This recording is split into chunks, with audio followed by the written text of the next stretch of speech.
I am going to take a few seconds here to get the stream fully set up, and then I will be going through the card for AEW Redemption.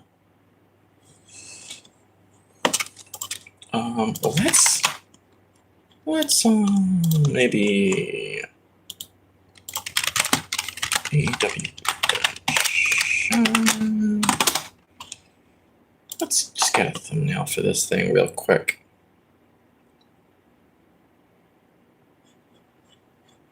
Real quick.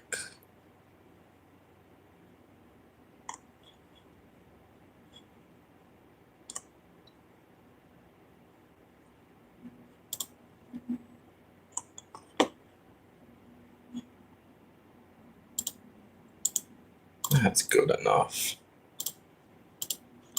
Is that going to allow me to use it? I hope so. Nope. Okay.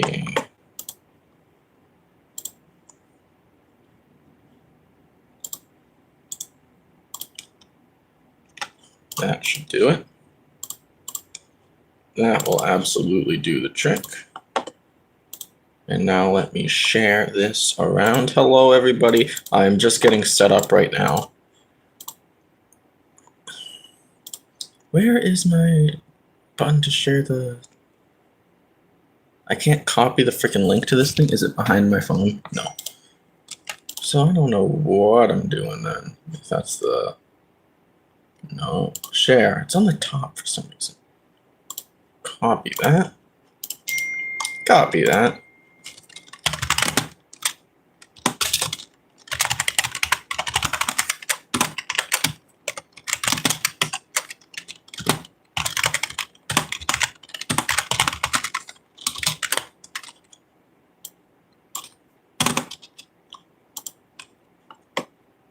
All right, then.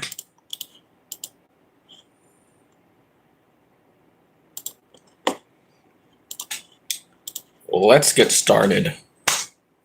Everybody, we are talking about AEW Redemption, which is tonight.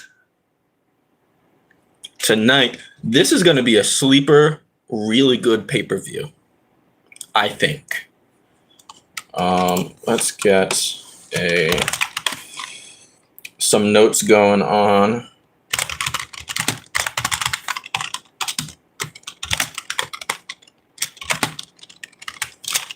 So that I don't forget what I'm talking about.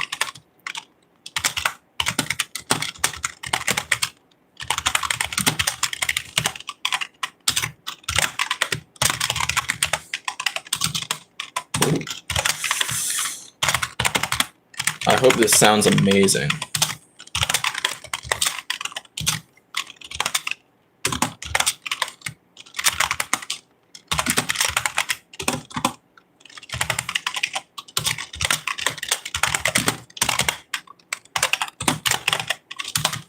And okay, now we're fully set up, right?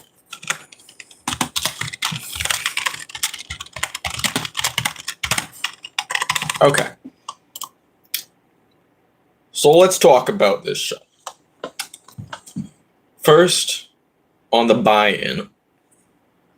Well, we're doing a tribute to the Rougeau family. Is number one. I have no predictions for that. Maybe somebody comes out and interrupts. Like, name a heel. Pick a heel out of a hat. Shane Taylor Promotions comes out. Maybe Shane Taylor Promotions comes out and interrupts that. But I don't think anyone will. I think that will just be like a serious segment on the buy-in, just to be like, we're in Montreal. Like old school AEW Dynamite when they did in like Nashville or something, when they brought out all the wrestlers, and like Eddie Gilbert was and the World Championships, Conglomeration versus the Lethal Twist. It's got to be the Conglomeration. That's an easy match to predict. Like, I don't. You can really see the light from my computer on my face, but I truly don't see the lethal twist going anywhere anytime soon. They're running a storyline with the Demand right now, so I don't know. That could easily become. They could be doing like 12-man tags or something. That's probably the idea for All In, is that Lethal Twist and Demand will do a 12-man tag, and there'll be dissension, and whoever they're wrestling will beat them. So I don't see them winning anything big anytime soon. I do like the swirl. Jay Lethal is, in the year of our Lord 2026, it's Jay Lethal. Not much more to say about that, but I'm excited to see this match. So on the main card, we have what I imagine is going to be the opening match on the main card is Death Riders versus Young Bucks. And by that I mean Jon Moxley and Will Ospreay versus the Young Bucks. Probably, it's among my most anticipated matches on the show. I am interested to see Will Ospreay hopefully showing more restraint in his matches going forward. And by restraint, I mean real life restraint, in like not doing all the crazy stuff that he did with Swerve Strickland at Forbidden Door, which I wasn't a fan of and a lot of people weren't a fan of. It's fine. All of those spots are great in a vacuum, but all of them together it takes me out of it. And I think if you're going to be the world champion, you need to not do that. Like kick out at one over and over and over again 30 minutes into your match. But we have, the prediction is in, ladies and gentlemen. I have not much more to say about this match. I think the Young Bucks, I mean, expect another all-timer performance from the Young Bucks. This is 2026 pay-per-view Young Bucks. So we're in for a great match no matter what. If Will Ospreay wants to be a shitter or not, we're in for a great match. And if Jon Moxley wants to be a shitter. Sometimes Jon Moxley wants to be a shitter. But Will Ospreay, certainly on pay-per-view, Will Ospreay likes to be a shitter a lot more. Death Riders win. I think this is clear. They need the win. Moxley can lose his title to somebody at All In, but I imagine Will Ospreay is certainly winning this world title at All In. As much as I'm not a fan of that, I want Kenny to leave All In with the world title. Personally, I wanted Kenny to lose to MJF, and then MJF beat Will Ospreay also. But I'm sick in the head like that, so I don't know. I'm almost certain Death Riders are winning here, though. Because it feels like Will Ospreay is just going to pick up wins every week until we get there. The Dogs versus the Bang Bang Gang in a tag team chain match. I don't get this decision to A, book this match in the first place, and B, have the first match that they do be a stipulation match. I don't love this. I love the work that they've been putting in the backstage segments, or the pre-tape segments, I guess. Those are hilarious. Why are we doing this? I feel like clearly we're waiting for Gabe Kidd to show up and we can get Ace Austin involved on the other side. I also don't like the fact that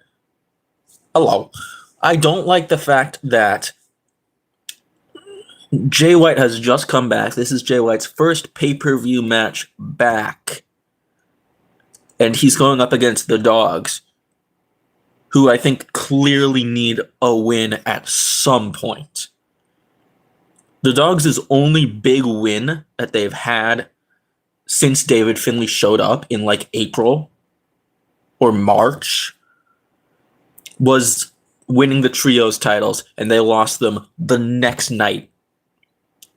I really feel like the Dogs need a win, and that they can get it here. Juice Robinson is going to have to take the pin.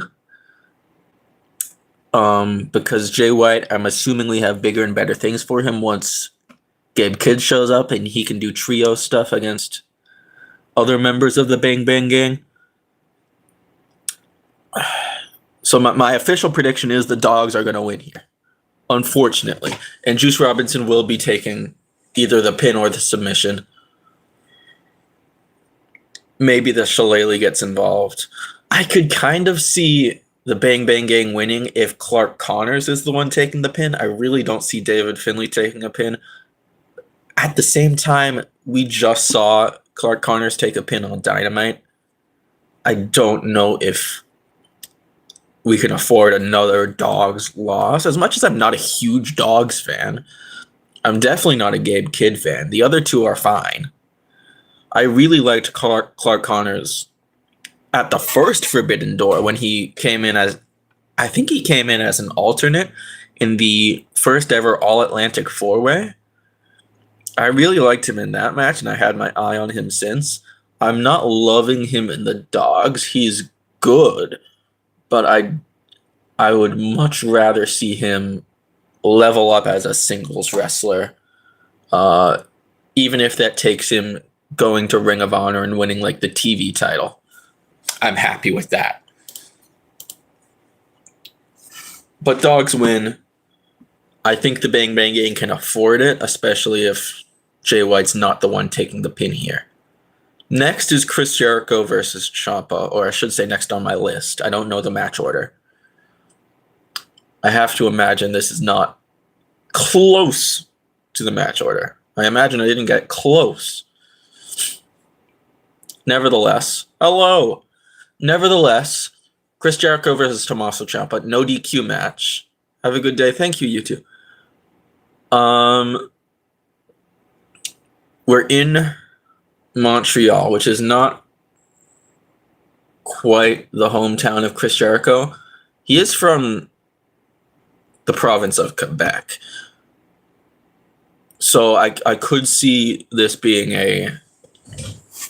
they could be doing like a hockey thing. Like you could have Ciampa come out in the Bruins jersey and Chris Jericho come out in the Canadiens jersey. That would make more sense. Can I have a shout out, please? Shout out to SoapVZN 345. They could have done that, which I think would have been a lot of fun in Montreal if they did a Ciampa's from Boston, he's wearing a Bruins jersey thing. But they can't do that because Chris Jericho has to be the Painmaker. I don't remember who won the match at Beach Break. I'm just going to say that right now. I don't remember who won their Beach Break match. Thank you for subscribing. I see you. I appreciate you. Literally, I remember Ciampa throwing sand in the eyes, and I think maybe Ciampa won. But at that point, why is this feud continuing? Why is this still happening if this right here at Redemption is not the end of it? I hope it is. I think it is. I have Ciampa down to win because I think it's important that Chris Jericho loses as much as possible in the year 2026. Thank you for everything going on in chat. You guys are being nice today. I don't get nice chats most of the time, so thank you. I truly don't see a world in which Jericho wins this. It does scare me a little bit that he's the Painmaker. But I think Ciampa in a no DQ match in Quebec, Canada, overcoming Chris Jericho, the Painmaker, is a much more interesting thing to say other than just Chris Jericho is the Painmaker in his home province and he wins. Especially where Chris Jericho is very clearly in the last year or two of his career, I think. So I have Ciampa down to win. I hope Ciampa's winning. And maybe we can give him something interesting to do at All In. I would love to see Ciampa not just in a casino gauntlet at All In, unless he's winning. Unless he is the first challenger to Will Ospreay. I could see him winning a casino gauntlet and going on to face Ospreay, perhaps at All Out in September. I have not, to answer the question in chat, I have not done gaming yet on my YouTube channel. I probably will eventually. This is a question I answer a lot, and there's just no plans in place for that because I like talking about wrestling mostly, but I also like gaming. So probably yes, I will be doing gaming in the future. Not today though. But Ciampa as a first challenger to Ospreay coming out of All In excites me. Ciampa having some sort of title shot at All In or some sort of big match at All In that doesn't involve Chris Jericho is I think very important. Given the fact that we've invested so much into Tommaso Ciampa in such a short amount of time. If you look at the first month of his AEW run, he shows up, wins the TNT title, loses the TNT title. Very shortly after, turns heel on Mark Briscoe, has an insane set of matches with him, and then it's just Chris Jericho stuff from there, and it's so much less interesting than the other things he's been doing. For the ladder match, the International Championship #1 contenders ladder match, Jack Perry, Speedball Mike Bailey, Commander, the Beast Mordos, El Clone, and Nick Wayne. I do not see a world in which Nick Wayne wins this match. I do not see a world in which El Clone wins this match. I do not see a world in which the Beast Mordos wins this match, and I don't see a world in which Commander wins this match. Jack Perry and Speedball Mike Bailey are the only two people I can see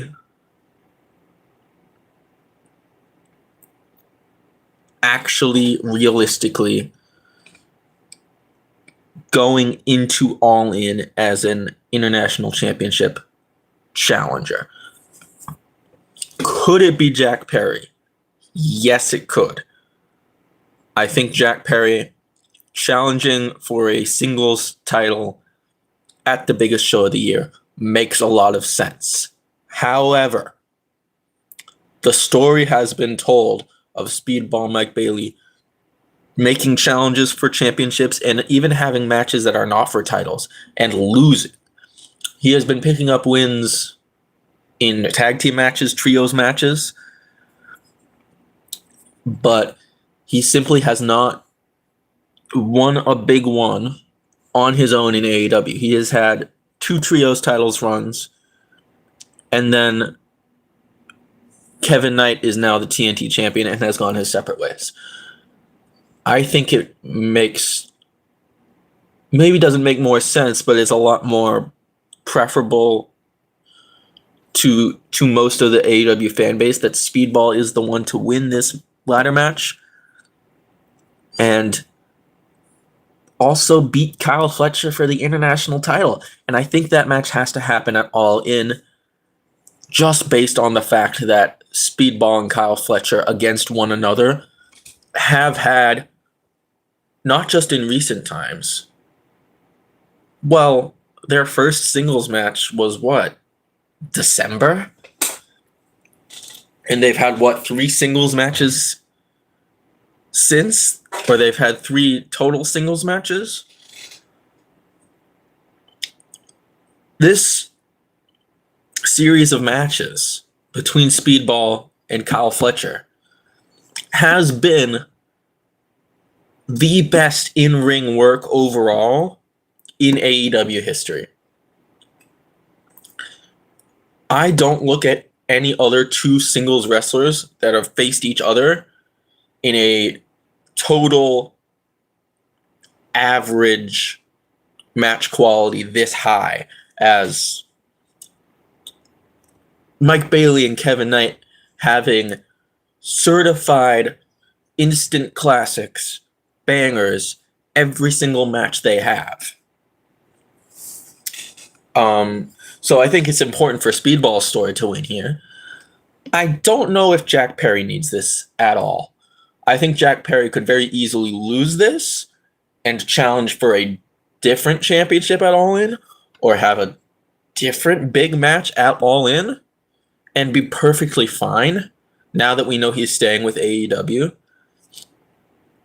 Speedball, I think it's very important he wins this match.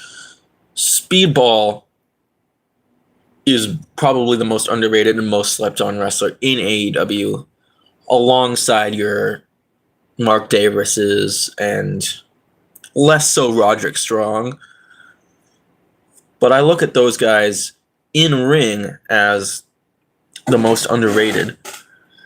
And I think Speedball versus Kyle Fletcher, the last match they had, ranks very high for me. It's in, I think, my top 10 of the year thus far. I think if they had another match for the international title at All In, it could easily be the match of the year.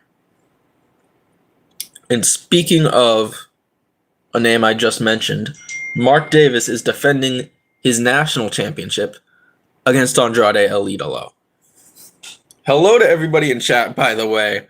There's a lot going on in chat, and I'm kind of just going.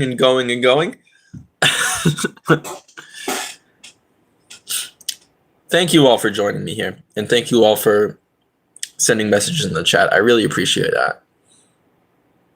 Nevertheless, for the national championship, Mark Davis defends against Andrade El Idolo. This is continuing, or I guess it's kind of starting, Andrade's feud with Don Callis, or with the Don Callis family, I should say. I think I'm looking at All In to be the exclamation point on this feud, if not a massive turning point in this feud between Andrade El Idolo and the Don Callis family. Certainly at All In, the match is Andrade versus MJF. Andrade does, as far as I remember, still have MJF's Dynamite Diamond ring, which, in theory, and I haven't seen anybody else talk about this, this is a extremely important detail.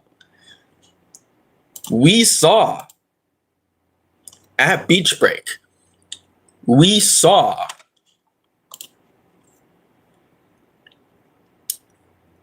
let me get through it. This is a detail no one else has noticed, or at least I've seen nobody else talk about. Andrade El Idolo now has MJF's Dynamite Diamond ring. We saw at Beach Break, the last time we saw MJF defend his title against Kenny Omega, his Dynamite Diamond ring was taken from him by Will Ospreay. And now Andrade El Idolo has that ring. He could only have gotten that ring from Will Ospreay.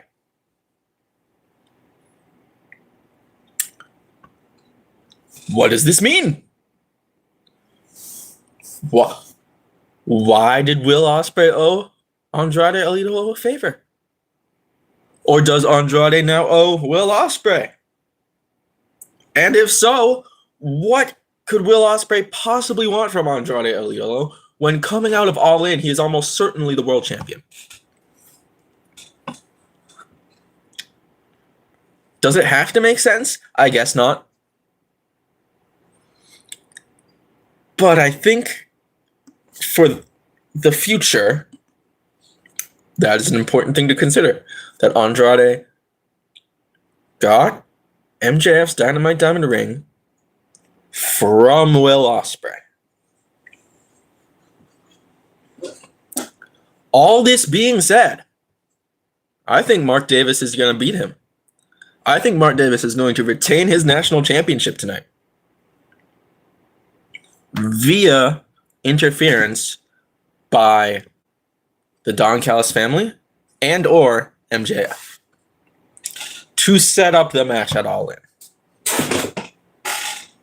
Similarly, Kyle Fletcher versus Bandito.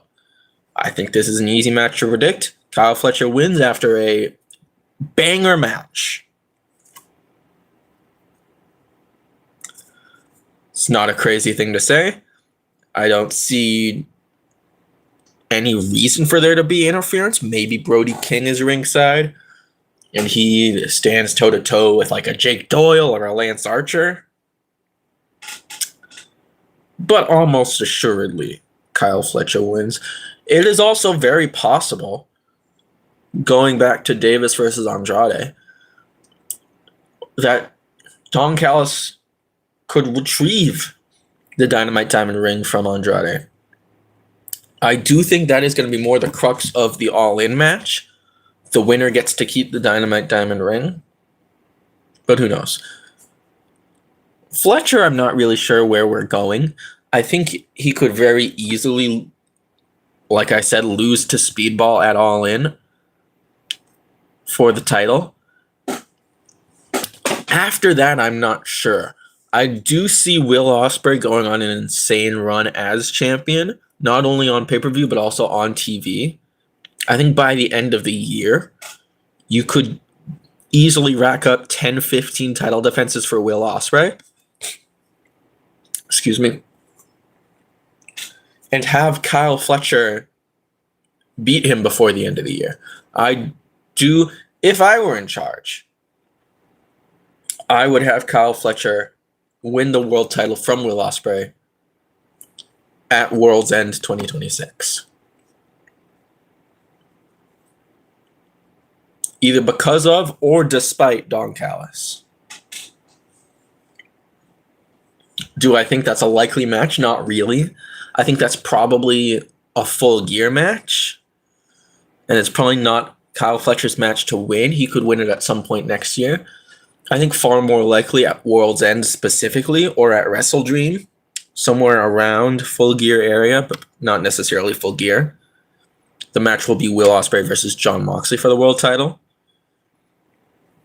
You can kind of sow that dissension after Will Ospreay wins and feels like he doesn't need the Death Riders anymore.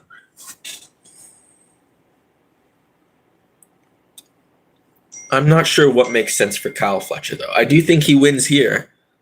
After All In, I'm not sure what his direction is. Hikaru Shida versus Maya World for the TBS Championship.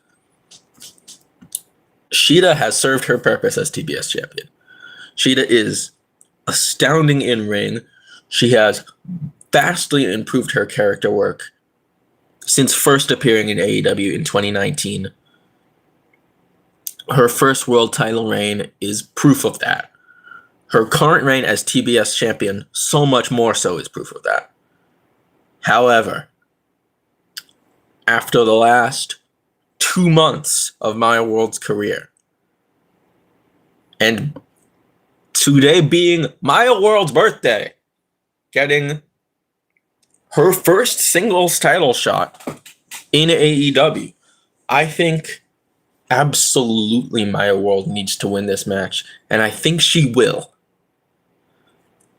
I think your new TBS champion by the end of the night is Maya World. What are the plans for All In? Not sure.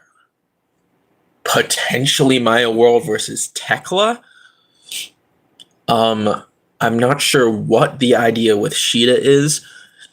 They were kind of sort of starting to tell a story where all the Japanese women were talking about the Gaijin women behind their back in Japanese.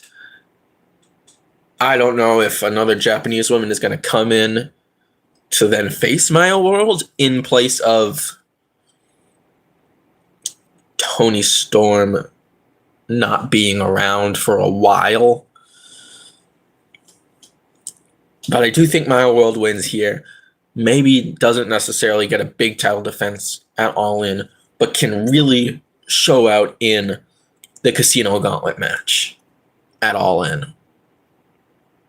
But Maya World should win here and should have at least one defense on TV in the month that follows.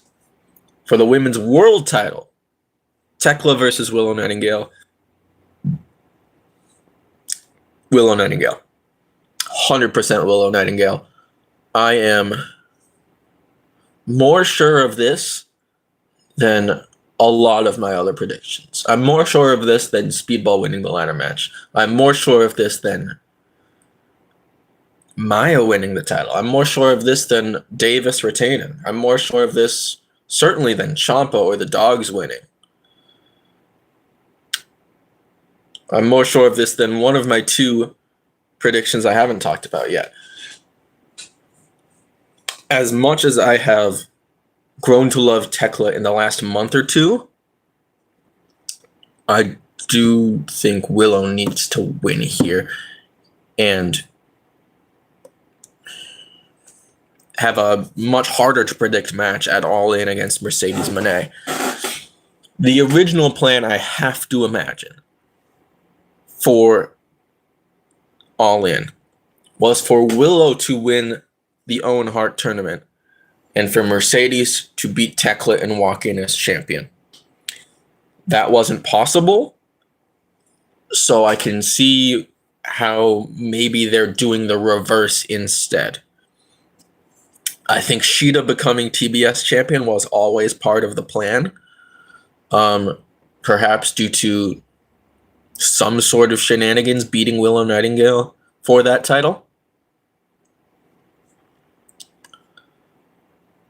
But the plan for All In, I think, sans Toni Storm, I think the plan was always Willow versus Mercedes for the world title. If we have to do it the other way around, then I think that's what they're going to do. Willow walking in as champion and either retaining over or losing to Mercedes Moné. I'm not sure. I have 2 more matches left to predict. Before I do that, I am going to take a 2 3-minute break, and I'll be right back.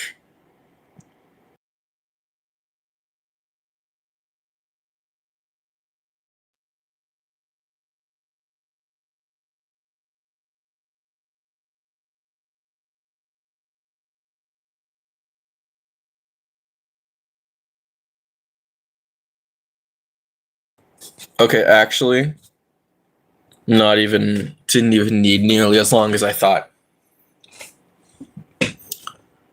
Second to last, Adam Copeland and Christian Cage versus Claudio and Pac for the World Tag Team titles.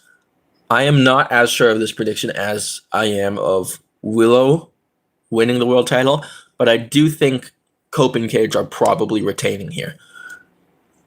Reason being, I kind of see a big TLC match in their future at All In with the Young Bucks, FTR, maybe Motor City Machine Guns, maybe the New Day.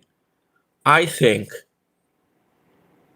you have Cope and Christian go out at All In, defending the tag team titles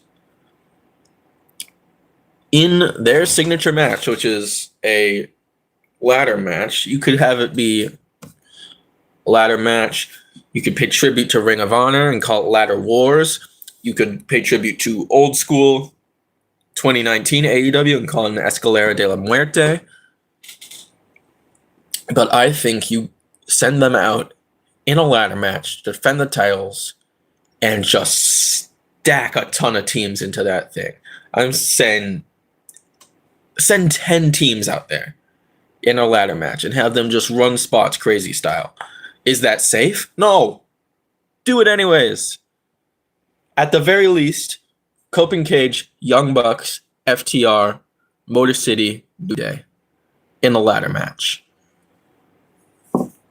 Anything less would be a little bit disappointing to me.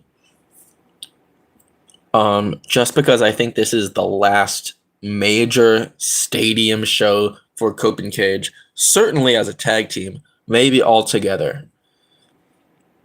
But Copen Cage went here to go on to All In and truly take that moment to have a great match and or truly pass the torch to somebody, whether that be Young Bucks, FTR. Neither of them really need that.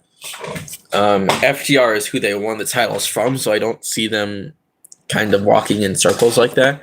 I could see it being the Young Bucks, Motor City, or New Day coming in to win them for the first time in AEW would be a much bigger moment. I don't think either of them need a torch pass to them either.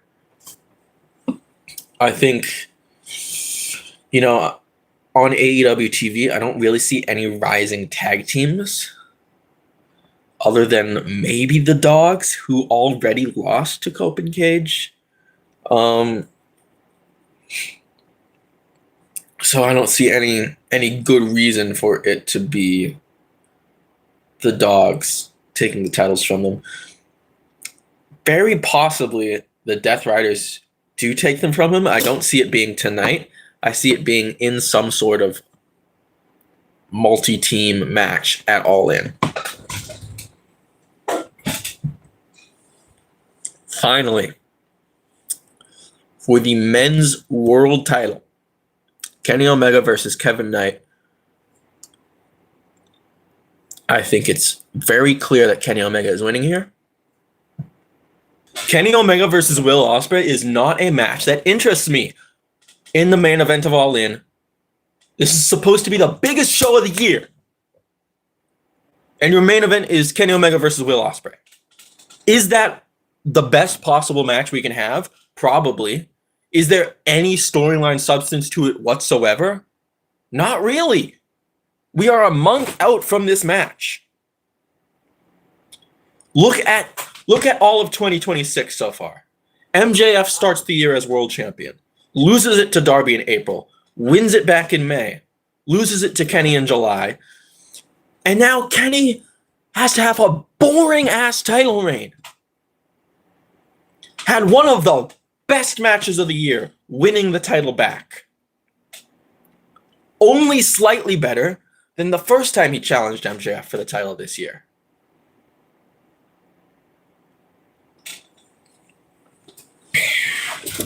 Will Ospreay, since coming back, has been the most hit and miss wrestler in the world. He has had bangers. He has also stunk the place up multiple times. His first match back against Blake Christian was one of the most anticipated Dynamite matches at that point.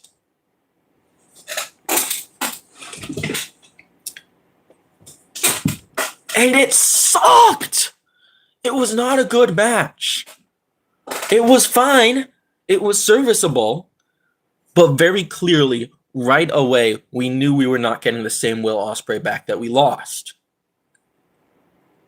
Very clearly, right away, we saw that Will Ospreay lost something. Kenny Omega, despite all of that, has had zero singles matches since winning the title. It's been a month and he's having his first title defense, whereas Darby Allin wrestled multiple times a week for the title. Why is Kenny Omega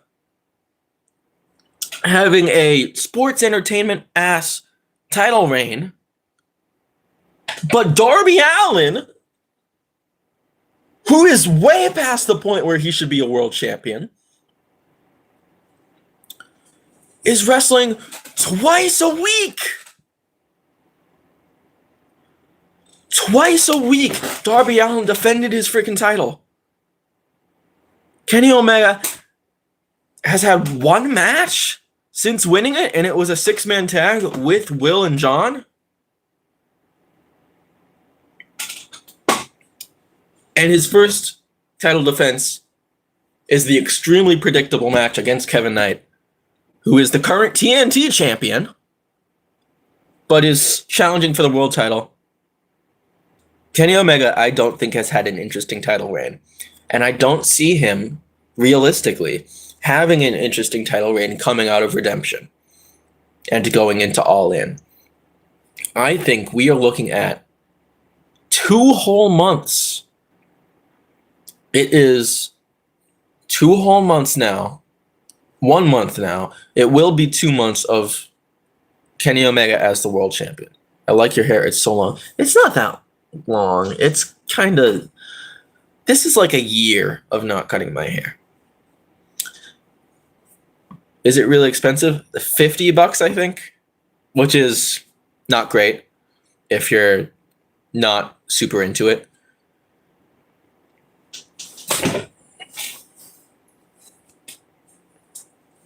I'm really trying to get my thoughts out. I need a little bit of reset. Here we go. Kenny Omega, when he loses to Will Ospreay at All In, I'm assuming he's going to, will have been AEW World Champion for just about 2 months.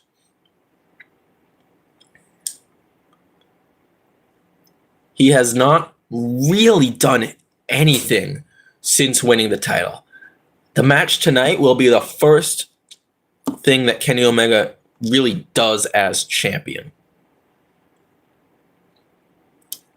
So I think we have to hold out on a big month of August for Kenny Omega for the match with Will Ospreay to really interest me at all. I think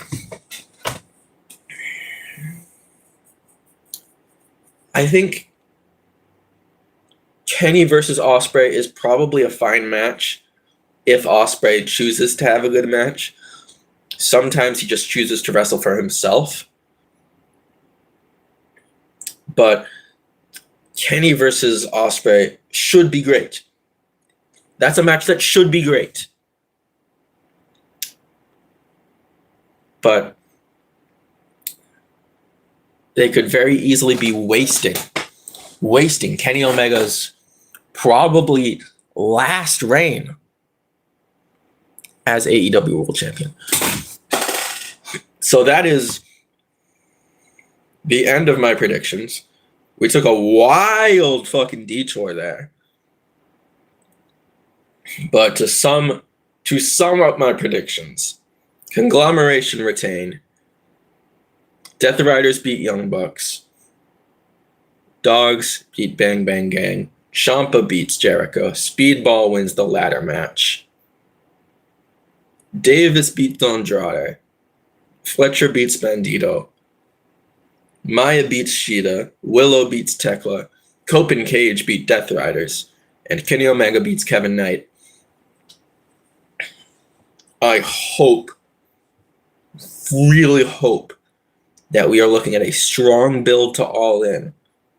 Otherwise, I'm not excited for Kenny Omega versus Will Ospreay. Sorry. I feel the need to apologize for that. I'm very sorry that I'm not excited for Kenny Omega versus Will Ospreay. Kenny, I do think, needs to rack up defenses on TV during the month of August. And again, thank you, everybody, for messaging and liking and interacting and watching and everything like that. Thank you. Maybe at some point I'll do another stream like this. Normally I'll just watch wrestling on my streams. So I don't know what the plan is for another predictions preview stream.